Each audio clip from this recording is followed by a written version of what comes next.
สมควรที่ให้คนอื่นตั้งสายาว่าเป็นรุ่นสืบทอดของหมอลำไทยได้เห็นน้องอาอายสกุลพรเต้ยโศกข้างแรกทั้งในจอนอกจอทั้งบนเวทีพากันน้ำตาเศร้าน้ำตาซึมน้ำตาจะไหลคุณภาพขับแก้วน้องจำได้จังใดเนื้อห้องทำนองบรรยาวเหยียดขนาดนี้นับถืออีลี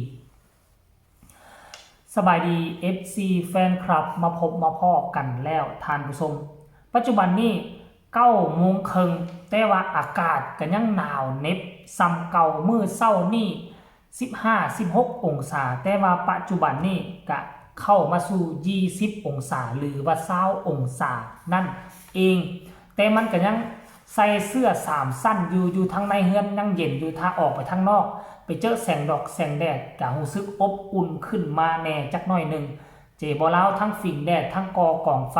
เราต้องอบอุ่นห่างกายเอาไว้ FC แฟนคลับอยู่ทางฝั่งนั่นเด้เป็นจังใดทักทายกันมาหนาวคือกันกับพี่หรือบอ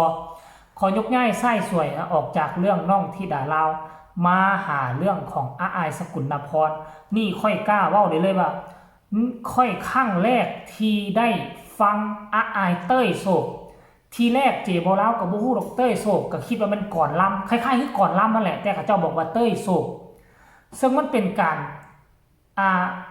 ล้ำการเว้าเสียงไพเราะสนอหูมีทั้งเสียงห้องเสียงให้อยู่ในวรรคก่อนล้ำอันเดียวกัน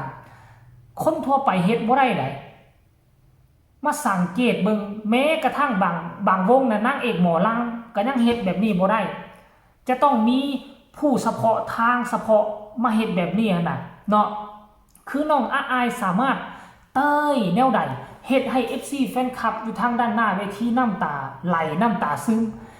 และบ่พอแต่เฉพาะ FC แฟนคลับอยู่ทางหน้าเวทีน่ะคนที่อยู่เทิงเวทีน้ำกันน่ะศิลปินนักร้องตัวตลกอยู่วงเดียวกันแท้ๆซ้อมน้ำกันทุกมื้อกันยังว่าเศร้าเหงาหงอยไปน้ำคือน้ำตาจะไหลน้ำตาจะซึมกับน้องอาอายทั้งลำทั้งเต้ยทั้งห้องให้ออกมาเป็นเสียงนี่คือครั้งแรกในชีวิตที่ค่อยได้เห็นศิลปินหมอลำเด็กหมอลำน้อยอายุซ้ำนี่และเฮ็ดได้ดีขนาดนี้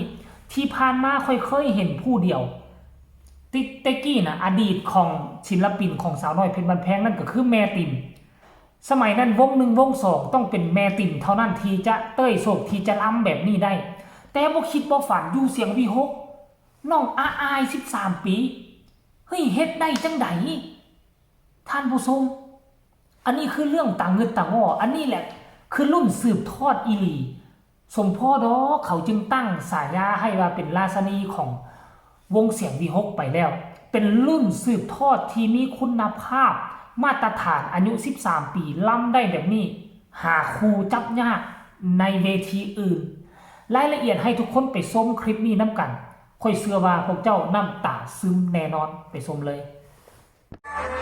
น้ำตาของใบเตยย้อยลูกมีใจได้เห็นพ่อ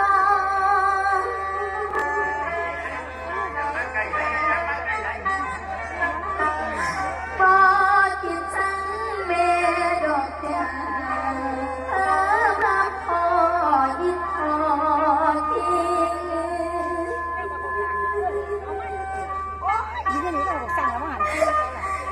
สิ่งใดลูกได้เว้าให้ดาว่าเหมาะสม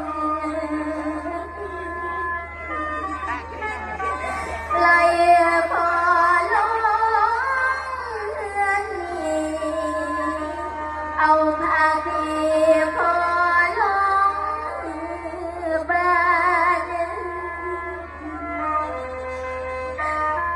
การกระทำมาแล้วกันหากเข้ามาอยู่ใส่พอ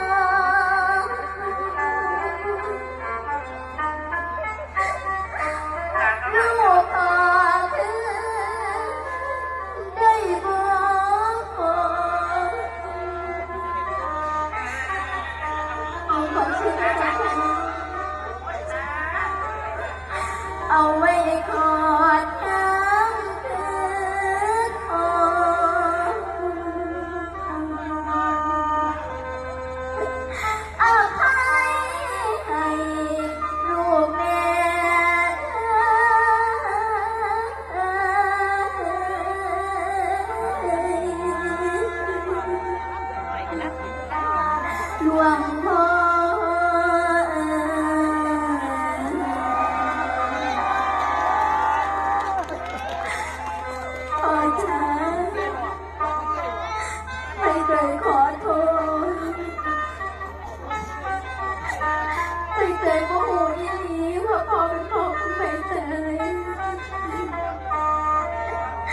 หลวงพ่ออโหสิกรรมให้ใบเตยด้วยจ้า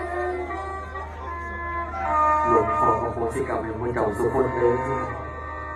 เห็นบ่ทุกคนที่ผ่านมานี่เฮาจะบ่ค่อยเห็นมุมมองตัวนี้ปานใดสำหรับตัวค่อยนะบ่เคยเห็นน้องอ้ายเต้ยโศกนี่เป็นครั้งแรกเนาะที่ผ่านมาเฮาก็เห็นเนาะจบคอนเสิร์ตมื้อวานนี้แล้วก็จะเห็น FC แฟนคลับเนาะถ่ายภาพบรรยากาศช่วงคอนเสิร์ตของน้องอ้ายขึ้นห้องเพลงแสดงเพลงนั่นแสดงเพลงนี้แล้วก็ต่อใส่ช่วงตลกที่ประสานเสียงหัวเราะกันกับบอสนกยายสาเรานี่เป็นต้นเฮาก็จะได้เห็นแบบนี้เป็นประจำจนว่าคุ้นหน้าคุ้นตาแต่ว่าภาพบรรยากาศแบบนี้นี่มันเคยเกิดขึ้นบ่เคยมีแต่อาจจะมีน้อยและสำหรับค่อยนี่เห็นครั้งแร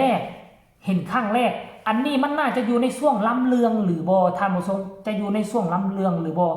ซึ่งค่อยเห็นแล้วค่อยรู้สึกโอ้โหคือดีอกดีใจน้ำตาจะไหลแทนน้องเพียงอายุ13ปีแต่ว่าน้องเก่งขนาดนี้แล้วพวกเจ้าคิดเอาเบิ่งคันท่าน้อง15ปีมันจะขนาดใด15ปีจะบ่กลายเป็นราชนีหมอลำไปเลยวะขนาดนี้น่ะ15ปีแล้วน้อง18ปีจะขนาดใดน้อง20ปีน้อง20ปีจะขนาดใดพวกเจ้าคิดเอาห่วยมันก็ระเบ้อซ้ำตัวความสามารถระดับนี้อ่ะที่ผ่านมาเฮาก็บ่ค่อยเห็นน้องอ้ายซ้อมเคยเห็นแวบๆครั้งนึงที่น้องซ้อมแต่ผ่านไปบ่กี่อาทิตย์โถถือว่าสุดยอดหลายสุดยอดหาครูจับได้ยาก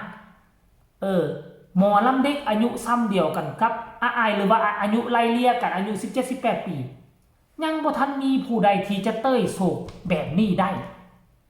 ต้องยอมรับว่าการห้องรำทำเพลงกับเจ้าคักดีอยู่แต่ว่าอ้ายนี่โหได้หลายช่องทางทานผู้ชม FC แฟนคลับเอามาฝากเอามาต้อนกันเพียงซ้ำนี่ก็แล้วกันคลิปต่อไปแห้งมวลแห้งมันเมื่อบอสนกพงศกรออกมาประกาศลั่นบอกว่าพ่อแม่ FC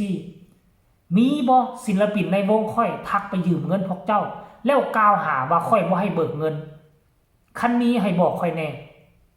มันต้องมีแน่นอนบอสนกพงศกรซักก่อนจึงออกมาเคลื่อนไหวขั้นสั้นเพิ่นบ่ออกมาเคลื่อนไหวปัจจุบันนี้ศิลปินในวงนี่หนาวฮ้อนอยู่แล้ว